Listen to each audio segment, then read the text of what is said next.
তাজনুর, আমরা যদি বেগম জিয়ার বর্তমান শারীরিক অবস্থার খবর জানতে চাই তাহলে একটা দলের পক্ষ থেকে কিংবা চিকিৎসকের পক্ষ থেকে একটা আনুষ্ঠানিক ব্রিফিংয়ের জন্য অপেক্ষা করতে হবে। সেই ব্রিফিংটা কখন নাগাদ সেটি সম্পর্কে কোনো ধারণা পেয়েছেন কি, একটু জানাবেন? মেডিকেল বোর্ডের সদস্যরা ওনাকে দেখেছেন। আজকেও ইউকে থেকে ওনাকে দেখার জন্য বিশেষজ্ঞ আসবেন এবং ওনারা দেখবেন।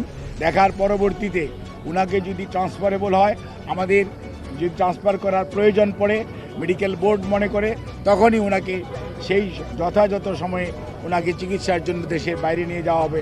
আমাদের সকল প্রস্তুতি আছে, কিন্তু সর্বোচ্চটা মনে রাখতে হবে যে রোগীর বর্তমান অবস্থা এবং সর্বোপরি মেডিকেল বোর্ডের পরামর্শের বাইরে কোনো কিছু করার সুযোগ এই মুহূর্তে আমাদের নেই। সঠিক মাত্রার কার্বন কম্বিনেশন বৃদ্ধি করে পাইপের ডাক্টিলিটি ও হেভি লোড নেয়ার ক্ষমতা। Falcon MS pipe.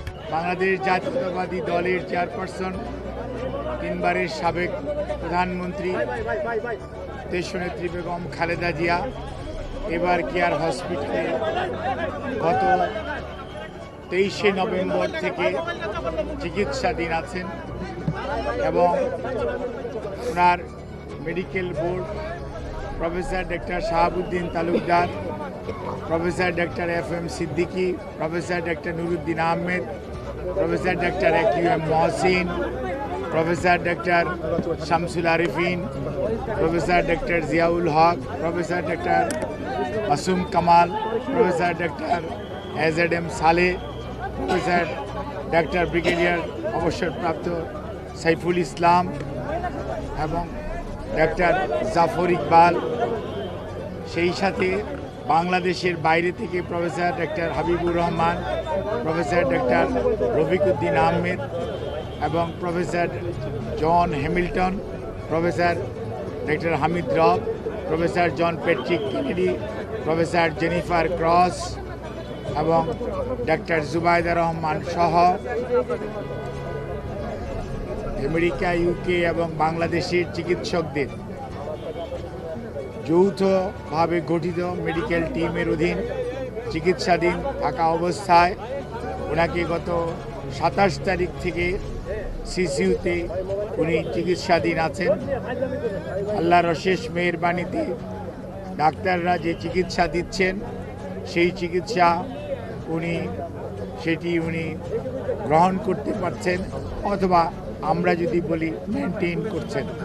আজই বিভিন্ন ধরনের গুজব, বিভিন্ন ধরনের বক্তব্য বিভিন্ন জায়গায় দেখার পরিপ্রেক্ষিতে দলের পক্ষ থেকে আমাদের দলের ভারপ্রাপ্ত চেয়ারম্যান জনাব তারেক রহমান সার্বক্ষণিকভাবে ওনার চিকিৎসার তদারকি করছেন।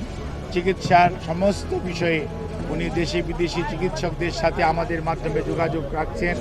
দলের মহাসচিব এবং দলের স্থায়ী কমিটির সদস্য সহ সারা দেশের মানুষের ন্যায় প্রধান উপদেষ্টা পরিষদের সদস্য এবং বাংলাদেশের অন্তর্বর্তীকালীন সরকার সার্বক্ষণিকভাবে ওনার চিকিৎসার ব্যাপারে যথাযথ সহযোগিতা এই হাসপাতালের চিকিৎসক, নার্স এবং সকল কর্তৃপক্ষকে দিয়ে যাচ্ছেন এবং আমরা অত্যন্ত কৃতজ্ঞ। আমাদের বন্ধুপ্রতিম দেশ যারা, অর্থাৎ আমেরিকা বলেন, ইউকে বলেন, পিপলস রিপাবলিক অফ চায়না বলেন, কাতার বলেন, আর সৌদি আরবিয়া বলেন, পাকিস্তান বলেন, ইন্ডিয়া বলেন, আমাদের অনেক সরকার এবং রাষ্ট্রপ্রধান এই চিকিৎসার ব্যাপারে তাদের সহযোগিতার হাত বাড়িয়ে দিয়েছেন।